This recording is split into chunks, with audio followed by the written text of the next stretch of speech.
Hak-haknya yang itu yaitu sengketa lahan dengan PT Fajar Bajuri. Ini ada dua desa yaitu Cok Rambung dan juga Cot Mei terkait permasalahan sengketa lahan PT Fajar Bajuri yang emang terbukti sudah menyerobot lahan pihak masyarakat. Nah, kita bukan hari ini melakukan aksi, bukan cuma hari ini yang kita lakukan aksi, namun sudah beberapa kali bahkan sudah ke provinsi juga kita melakukan aksi.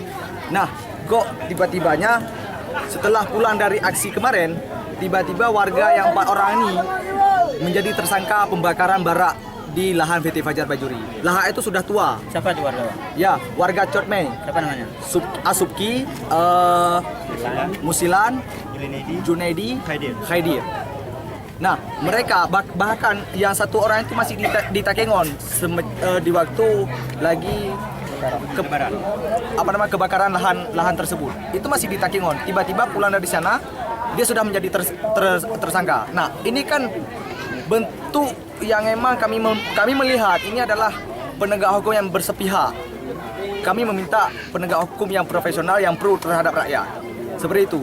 Nah, permasalahan sengketa lahan, kami meminta PK itu harus segera menindaklanjuti permasalahan ini supaya masyarakat itu tidak berentet-rentet lagi, tidak ada ribut lagi terkait masalah lahan ini. Ada berapa luas lahannya?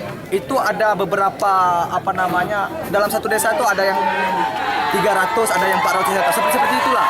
Kepada pemerintah, bentuk apa ingin penyelesaian diselesaikan oleh pemerintah? Pemerintah itu turun ke lahan, beliau ingin bentuk tim pengukuran yang diukur itu dari pihak PT Fajarnya dulu. Nah, masyarakat kan tidak mau.